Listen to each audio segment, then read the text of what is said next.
Sahabat Berisik, terakhir kita bahas pertanyaannya, siapakah yang bertanggung jawab tentang banjir ini? Siapa Mas yang bertanggung jawab? Ya tentu kita bisa lihat ya dari penyebab, penanganan, mitigasi termasuk solusi-solusinya. Jadi tidak semudah kita menyalahkan siapa yang bertanggung jawab. Pemerintah, siapa yang bertanggung jawab? Masyarakat lah. Nggak bisa sesederhana itu. Ya, tidak bisa juga saling menyalahkan antara pemerintah dan masyarakat ya. Tentu ada perspektif yang kemudian kita bisa menilai bahwa oh ternyata solusinya begini nih. Ya, misalkan dari aspek sosial ya. Aspek sosial terjadinya banjir, kemudian sampai tidak taruhlah tanda petik tidak bisa ditanggulangi. Iya, tidak terkendali. Karena sudah di bahasa media kan yang lagi berisik kan, Cirebon dikepung banjir. Iya, mengerikan. Nah, tentu kita bisa melihat dari aspek sosial ya. Aspek sosial bahwa kita tidak bisa melupakan teritorial atau geografis kita. Kota Cirebon. Itu yang pertama. Yang kedua bahwa secara sosial ya masih kesejahteraan masyarakat kota Cirebon. Kesenjangan berarti ya terjadi sangat kesenjangan. Tinggi. Kesenjangan bisa kita lihat bagaimana potret wilayah pesisir Cirebon, bagaimana wilayah pedalaman di Argasunya, perbatasan gitu. Bagaimana juga kita bisa melihat tingkat kepadatan pemukiman ya. Pemukiman di sebelah mana nih yang ramai itu kan? Majasem, Karya Mulia itu padat ya. Kemarin kita lihat Karya Mulia sampai beberapa pintu diblokir, beberapa jalur diblokir gitu karena tergenang. Ya. Nah, walaupun kita bisa melihat banjir itu banjir kiriman ya, banjir bandang. Tapi tidak juga kemudian masyarakat diam dan dari tahun ke tahun begitu-begitu aja. Maka kita lihat kira-kira penyebab sosial apa sih? Ya, ada kesenjangan yang kemudian mengakibatkan proses pembangunan tidak bisa merata. Tidak merata. Ya. Orang yang punya duit, orang kaya, orang yang punya investasi ekonomi, dia bisa bangun rumah sampai tinggi gitu kan dari jalan.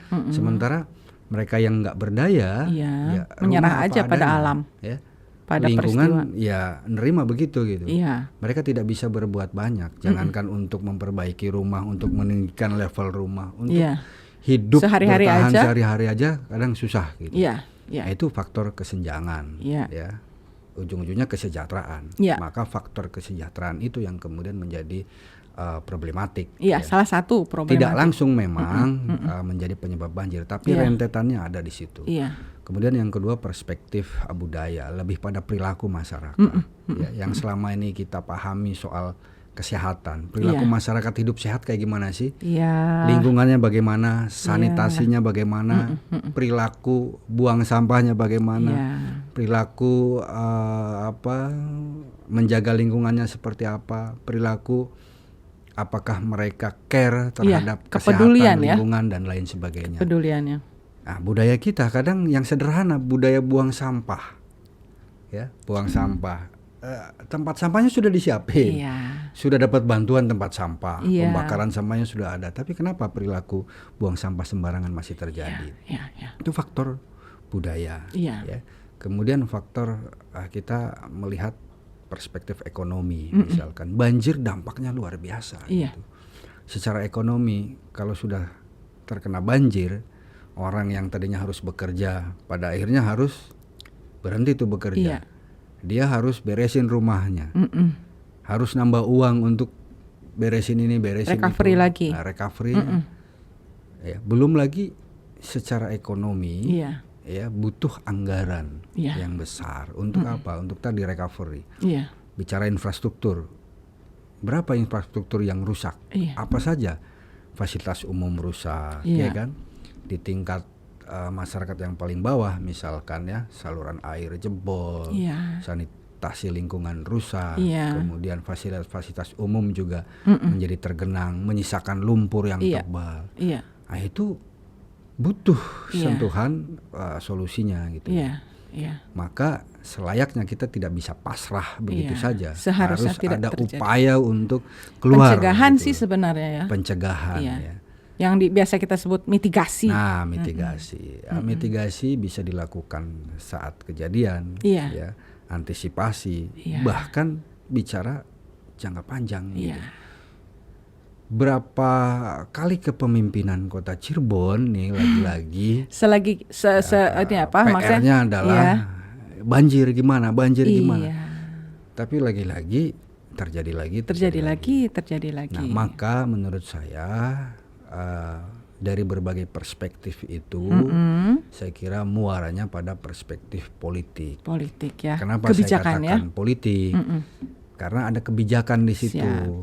Banjir itu tantangan bagi pemimpin daerah untuk mengelola daerahnya, untuk menjadikan daerahnya bersih, untuk menjadikan daerahnya bersih juga dalam tanda petik bersih lahir batin.